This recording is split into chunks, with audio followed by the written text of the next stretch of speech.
India Legal presents Courts Roundup.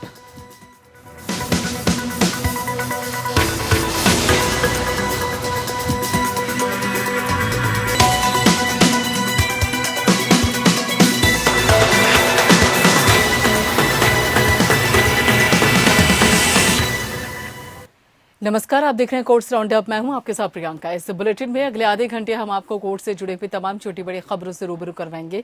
Court की कार्यवाही और साथ ही सुप्रीम कोर्ट से लेकर हाई कोर्ट और लोअर कोर्ट तक के फैसलों को आपके सामने रखेंगे। आगे बढ़ने से पहले सबसे पहले नजर डाल लेते हैं हेडलाइंस पर। दिल्ली हाईकोर्ट में ऑक्सीजन की कमी पर दिल्ली सरकार ने केंद्र पर साधा निशाना। कहा, केंद्र का रवैया असंवेदनशील। एक सप्ताह में 15,000 बेड बढ़ाने का किया वादा। जजों के लिए होटल बेड का फैसला दिल्ली सरकार ने किया रद्द। लोन डिफॉल्टर्स की सूची खुलासे के बैंकों के अपील को सुप्रीम कोर्ट ने किया खारिज। कहा, समीक्षा उपचार के लिए दाखिल कर सकते हैं अर्जी।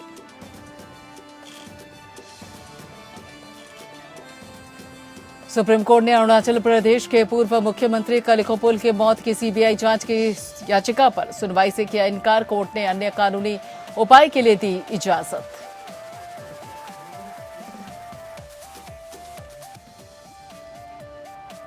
अप्रवासी कामगारों के लिए राशन स्कीम को दोबारा लागू करने के लिए सुप्रीम कोर्ट में दाखिल की गई याचिका। वापस घर लौटने के लिए ट्रांसपोर्ट और सुविधाओं की भी मांग।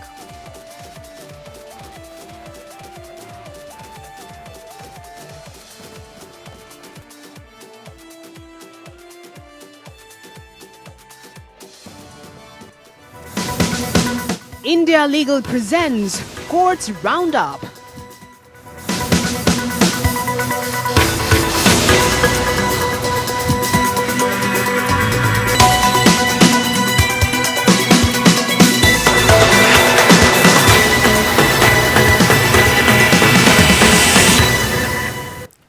ऑक्सीजन मसले पर दिल्ली हाईकोर्ट में सुनवाई हुई, जहां पर दिल्ली सरकार ने केंद्र पर निशाना साधा। दिल्ली सरकार ने केंद्र का रवैया असंवेदनशील बताया और दिल्ली हाईकोर्ट ने अपने आदेश में केंद्र सरकार को ये बताने को कहा है कि आखिर दिल्ली को 480 से 490 मीट्रिक टन ऑक्सीजन की ही आपूर्ति क्यों की गई, जबकि मांग 700 मीट्रिक टन से ज्यादा की है। साथ ही इस बात पर भी जवाब मांगा कि मध्य प्रदेश और महाराष्ट्र को मांग से ज्यादा आवंटन क्यों दिया जा रहा है। इस मामले में एमिकस और साथ ही दिल्ली सरकार ने कोर्ट को बताया था कि महाराष्ट्र की 1500 एमटी टन मांग थी और इसको 1661 एमटी दी जा रही है, जबकि एमपी को लगभग 445 एमटी ऑक्सीजन की मांग है और उसको 540 एमटी ऑक्सीजन दी जा रही है। वहीं केंद्र ने अपना पक्ष रखते हुए कहा कि दिल्ली के पास 480 एमटी ऑक्सीजन लेने के लिए भी टैंकर नहीं है।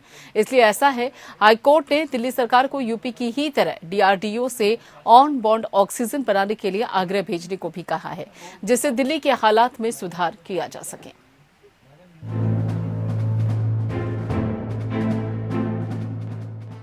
दिल्ली हाईकोर्ट में दिल्ली में कोविड से उभरे हालात पर सुनवाई हुई।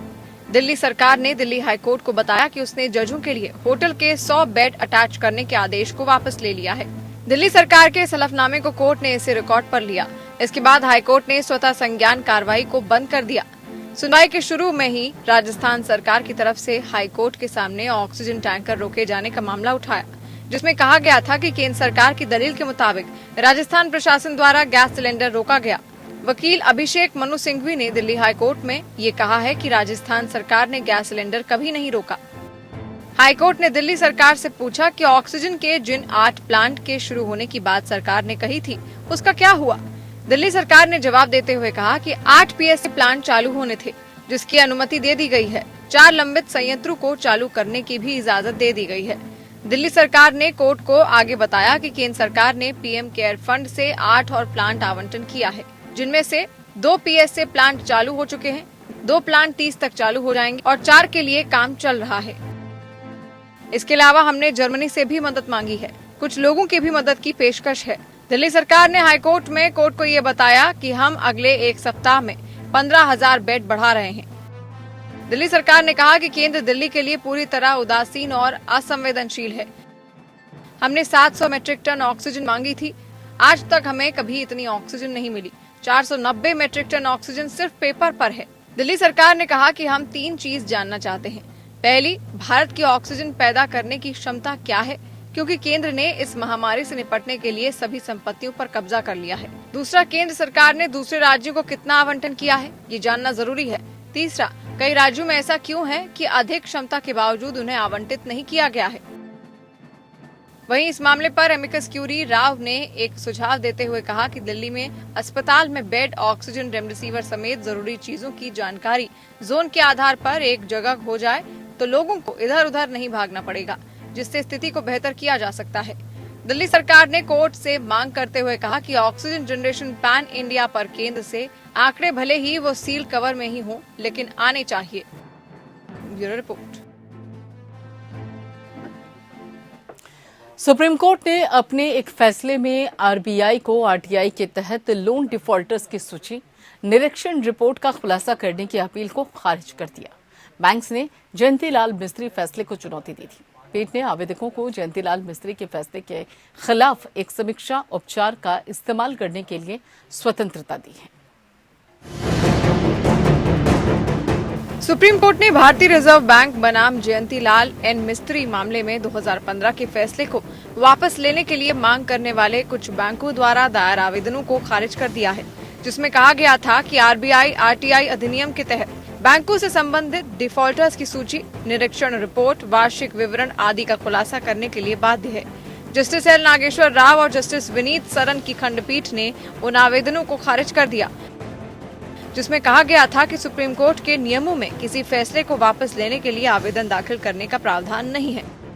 पीठ ने कहा कि इस अदालत के फैसले को वापस लेने के लिए एक आवेदन दाखिल करने के लिए सुप्रीम कोर्ट के नियमों में कोई प्रावधान नहीं है।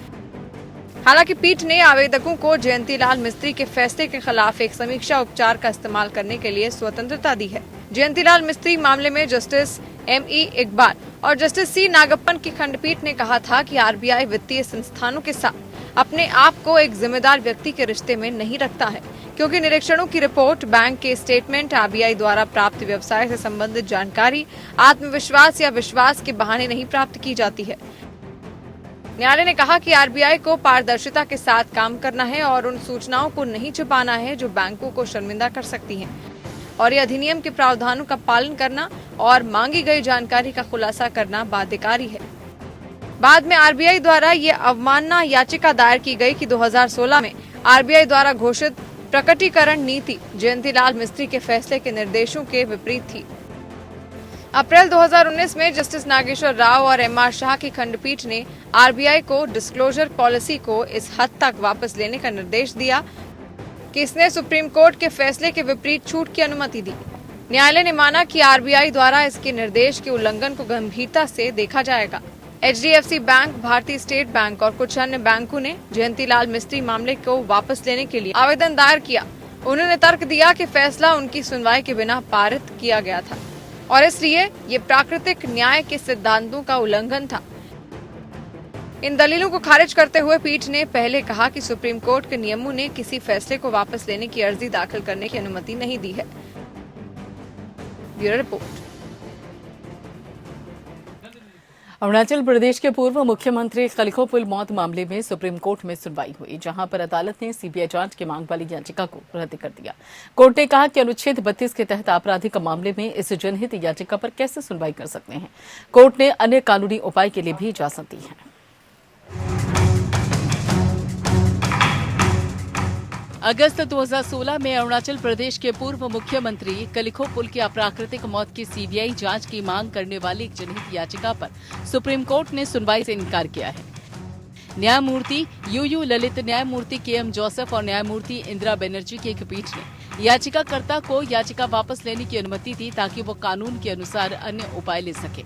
जब इस मामले की सुनवाई शुरू हुई तो न्यायमूर्ति ललित ने याचिकाकर्ता के वकील वरिष्ठ अधिवक्ता सिद्धार्थ दवे को बताया कि कलिखोपुल की विधवा ने 2017 में सर्वोच्च न्यायालय का दरवाजा खटखटाया था और भारत के राष्ट्रपति को एक प्रतिनिधित्व देने की स्वतंत्रता के साथ मामले को वापस ले लिया था। न्यायमूर्ति ललित ने पूछा कि राष्ट्रपति के पास जाने के बाद क्या हुआ। दवे ने जवाब दिया कि कुछ नहीं हुआ। न्यायमूर्ति ललित ने तब बताया कि जनहित याचिका पूर्ण अजनबी द्वारा दायर की गई, जिसका पुल से कोई संबंध नहीं। उसके बाद याचिका वापस ले ली गई। आप ये दावा नहीं कर रहे हैं कि आपका उनके साथ कोई संबंध या नाता है। आप एक पूर्ण अजनबी हैं। हम अनुच्छेद 32 के तहत आपराधिक मामले में इस जनहित याचिका पर कैसे सुनवाई कर सकते हैं? या तो आप इसे वापस लें या हम कहेंगे कि हम इस पर सुनवाई नहीं कर रहे हैं। बाकी कांग्रेस नेताओं और भाजपा की मदद से फरवरी 2016 में कलिखो पुल अरुणाचल प्रदेश के मुख्यमंत्री बने थे। हालांकि जुलाई 2016 में पुल को मुख्यमंत्री के रूप में पद छोड़ना पड़ा, जब उच्चतम न्यायालय ने फैसला दिया कि दिसंबर 2015 में अरुणाचल प्रदेश के राज्यपाल द्वारा विधानसभा को भंग करने का निर्णय अवैध और शून्य था। 9 अगस्त 2016 को पुल को अपने घर में मृत पाया गया था।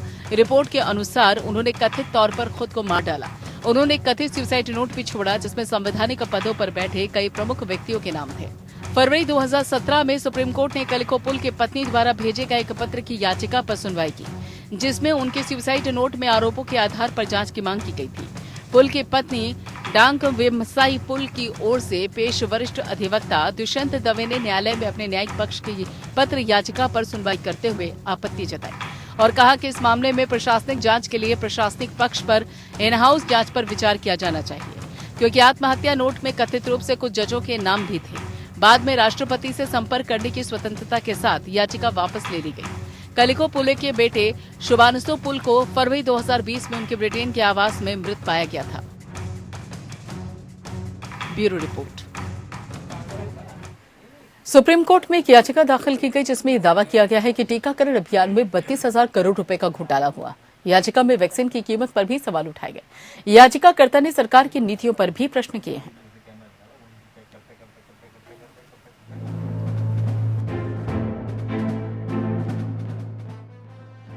देश में कोरोना वायरस की दूसरी लहर के बीच सुप्रीम कोर्ट और दिल्ली हाई कोर्ट में कोविड से संबंधित अलग अलग याचिकाओं पर सुनवाई जारी है। इसी सिलसिले में सुप्रीम कोर्ट में एक और याचिका दायर की गई, जो दावा करती है कि टीकाकरण अभियान में 32,000 करोड़ रुपए का घोटाला हुआ है। ये याचिका वकील दीपक आनंद मसी की ओर से दाखिल की गई। याचिका में कोरोना से निपटने के लिए केंद्र सरकार की नीतियों पर भी सवाल उठाए गए। याचिकाकर्ता ने कहा कि पश्चिमी देशों में कोरोना की वैक्सीन तैयार कर ली गई, लेकिन उसकी लागत और कीमत 150 और 200 रुपए से ज्यादा नहीं है।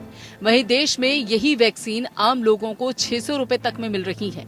अब जब 18 साल से ज्यादा आयु के लोगों को वैक्सीन लगने वाली है, तो कीमत भी बढ़ गई है।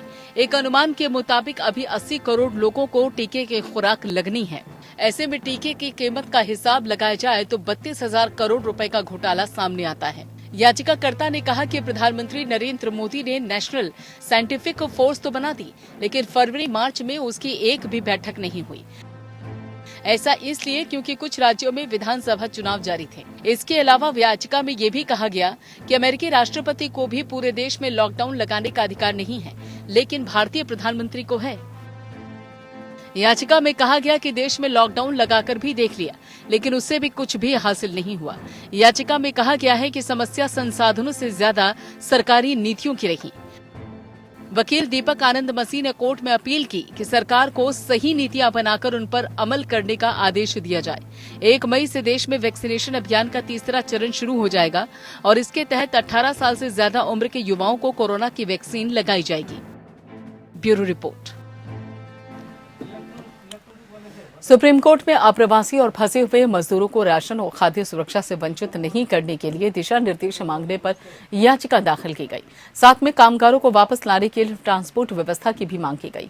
आवेदकों ने तर्क दिया कि भले ही राज्यों ने इस साल विकेंद्रीकृत कोविड-19 कर्फ्यू और लॉकडाउन को और साथ ही अधिक सावधानी से लागू किया है, लेकिन श्रमिक वर्गों और प्रवासियों को अब भी मदद की जरूरत है। याचिका में केंद्र सरकार को निर्देश देने की मांग की गई है कि वो उन सभी 8 करोड़ प्रवासी मजदूरों जिन्हें राष्ट्रीय खाद्य सुरक्षा अधिनियम यानी कि एनएफएसए या राज्य पीटीएस कार्ड के तहत कवर नहीं दिया गया है, उन्हें आत्मनिर्भर भारत योजना के तहत सूखा राशन प्रदान करने की योजना को फिर से शुरू किया जाए। मद्रास हाईकोर्ट के न्यायाधीश एन आनंद वेंकटेश ने टिप्पणी की है कि वो समलैंगिक संबंधों की अवधारणा के बारे में पूरी तरीके से वाकिफ नहीं है और इस संबंध को समझने के लिए वो मनोवैज्ञानिक शिक्षा सत्र में हिस्सा लेंगे। न्यायाधीश ने कहा कि मनोविज्ञानी शिक्षा सत्र मुझे समलैंगिक संबंधों को समझने में मदद करेगा और मेरे विकास का मार्ग प्रशस्त करेगा। यह वाकया समलैंगिक जोड़े द्वारा दायर एक संरक्षण याचिका की सुनवाई के दौरान हुआ। महत्वपूर्ण रूप से न्यायाधीश ने पहले इस समलैंगिक जोड़े और उनके माता पिता को एक दूसरे को बेहतर तरीके से समझने के लिए काउंसलिंग कराने की सलाह दी। और चूंकि दोनों पार्टियों के बीच महत्वपूर्ण प्रगति नजर आई थी, इसलिए इस तरह के मामलों से निपटने के लिए कुछ दिशा निर्देश जारी करने का कोर्ट से आग्रह किया गया था, ताकि समलैंगिक संबंधों में शामिल व्यक्तियों के साथ सम्मानपूर्वक व्यवहार हो और उनकी सुरक्षा भी सुनिश्चित हो सके। यही मौका था जब न्यायमूर्ति वेंकटेश ने टिप्पणी की, जहां तक इस प्रकार के मामलों के लिए दिशा निर्देश जारी करने का याचिकाकर्ताओं के वकील के अनुरोध का संबंध है, तो मैं खुद के मंथन के लिए कुछ और समय देना चाहता हूं। उन्होंने आगे कहा कि मनोवैज्ञानिक शिक्षा सत्र से गुजरने के बाद यदि वो इस मामले में आदेश लिखते हैं तो शब्द खुद ब खुद दिल से निकलेंगे। जहां तक इस मामले के संबंधित पक्षों की बात है, तो कोर्ट का कहना है कि याचिकाकर्ता जोड़े का ध्यान सुरक्षित तौर पर एक गैर सरकारी संगठन द्वारा रखा जा रहा है और वे नियमित आधार पर अपने माता पिता से बातचीत कर रहे हैं। इस परिप्रेक्ष्य में कोर्ट ने कहा कि माता पिताओं में बदलाव रातों रात नहीं हो सकता और बदलाव लाने के लिए लगातार प्रयास की जरूरत होती है। इसलिए कोर्ट ने याचिकाकर्ताओं के माता पिताओं को संबंधित मनोवैज्ञानिक के पास एक बार और काउंसलिंग में जाने का निर्देश दिया।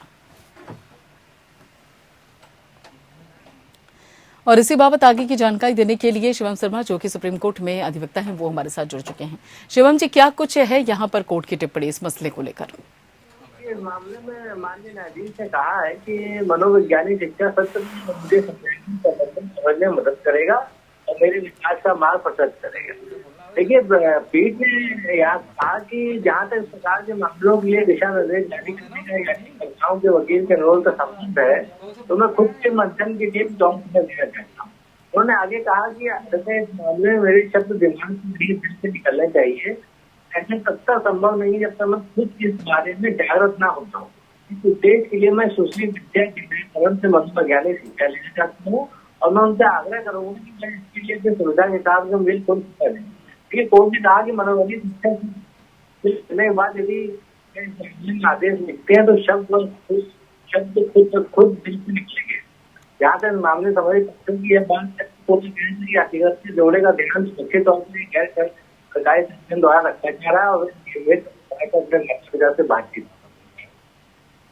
चलिए, बहुत बहुत शुक्रिया शिवम शर्मा जी सारी बातचीत के लिए, सारी जानकारी के लिए। उधर कोविड-19 महामारी के बीच में पर्याप्त चिकित्सा सुविधा उपलब्ध कराने में विफल रहने पर इलाहाबाद उच्च न्यायालय की लखनऊ खंडपीठ ने मुख्यमंत्री योगी आदित्यनाथ की टीम 11 और साथ ही अन्य स्वास्थ्य अधिकारियों सहित सरकारी अधिकारियों के खिलाफ कार्रवाई की मांग वाली याचिका जनहित याचिका को खारिज कर दिया है। जस्टिस रमेश सिन्हा और जस्टिस राजीव सिंह की डिवीजन बेंच ने याचिका को सुनवाई क्योंकि न मानते हुए खारिज कर दिया और याचिकाकर्ता को इलाहाबाद में डिवीजन बेंच से समक्ष आवेदन पत्र स्थानांतरित करने की स्वतंत्रता थी, जो कि राज्य में कोविड प्रबंधन से संबंधित मुद्दों पर पहले ही सुनवाई कर रही है। मामला जब ज्यूडिस है और ये अदालत उस स्थिति की निगरानी कर रही है जिसके लिए याचिकाकर्ता ने भी राहत की प्रार्थना की।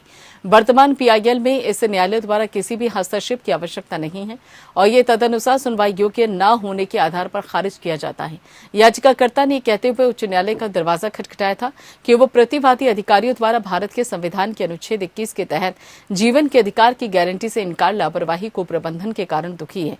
साथ ही वो प्रार्थना की गई थी कि संबंधित अधिकारियों को ऑक्सीजन बिस्तर और अस्पताल में अन्य चिकित्सा सेवाओं सहित आवश्यक चिकित्सा सेवाएं प्रदान करने के लिए निर्देश दिया जाए। इसके अलावा राज्य की लापरवाही के कारण मरने वाले मृत व्यक्तियों के परिवारों को मुआवजा दिया जाए। सुनवाई के दौरान सरकारी वकील ने जनहित याचिका के सुनवाई योग्य होने के बारे में प्रारंभिक आपत्ति उठाई। न्यायालय ने कहा कि याचिकाकर्ता ने लोकस के संबंध में हलफनामा दायर किया। हालांकि राज्य द्वारा उठाए गए मुद्दे के दूसरे चरण के संबंध में कोई संतोषजनक जवाब नहीं दिया गया है। दूसरी लहर में बिहार राज्य में कोविड-19 के मामलों में आई खतरनाक उछाल और साथ ही बिहार राज्य में स्वास्थ्य व्यवस्था की कमी से संबंधित मामलों की सुनवाई करते हुए पटना हाईकोर्ट ने बिहार सरकार को कई दिशा निर्देश जारी किए। न्यायमूर्ति चक्रधारी शरण सिंह और साथ ही न्यायमूर्ति मोहित कुमार शाह की खंडपीठ ने कई मुद्दों पर चर्चा की और तदनुसार आवश्यक दिशा निर्देश जारी किए। बिहार राज्य ने न्यायालय के समक्ष प्रस्तुत किया कि केंद्र सरकार से 300 मीट्रिक टन ऑक्सीजन के आवंटन का अनुरोध किया था, परंतु बिहार राज्य के लिए 194 मीट्रिक टन ऑक्सीजन आवंटित की गई। ये भी प्रस्तुत किया गया कि उपलब्ध क्रायोजेनिक टैंकर्स के साथ तरल ऑक्सीजन की खरीद का प्रयास किया जा रहा था और आगे ये भी बताया गया है कि बिहार राज्य में ऑक्सीजन उत्पादन संयंत्र की संख्या में भी वृद्धि की गई। अंत में ये प्रस्तुत किया गया कि 26 अप्रैल 2021 तक बिहार राज्य के पास कोविड-19 की दूसरी लहर से उत्पन्न चुनौतियों का पूरा करने के लिए चिकित्सा ऑक्सीजन की उपलब्धता की कमी नहीं थी। इसके अलावा अतिरिक्त सॉलिसिटर जनरल ने न्यायालय को सूचित किया कि केंद्र सरकार द्वारा एक तकनीकी टीम की प्रतिनियुक्ति की गई है और वे अपना काम कर रही है ताकि बिहार राज्य में स्वास्थ्य देखभाल सुविधाओं की कमियों का आकलन करते हुए सरकार को सुझाव दिए जा सके। कोर्ट ने यह भी पूछा कि क्या राज्य के अधिकारियों ने कोरोना रोगियों के इलाज के लिए आवश्यक दवाओं की कालाबाजारी करने का आरोप लगाते हुए कोई मामला दर्ज किया है। न्यायालय ने कहा कि यह कार्यपालिका की ओर से एक गंभीर विफलता होगी यदि इस तरह के दुराचार में लिप्त लोगों के खिलाफ कोई सख्त कार्रवाई नहीं की जाती है, जिसमें आपराधिक दायित्व भी शामिल है। बेंच ने बिहार राज्य में व्याप्त गंभीर स्थिति को देखते हुए इस मामले पर प्रतिदिन सुनवाई करने का फैसला किया है। चलिए फिलहाल कोर्ट राउंड अप में इतना ही। बाकी खबरों के लिए आप जुड़े रहिए एपीएन के साथ। India Legal presents Courts Roundup.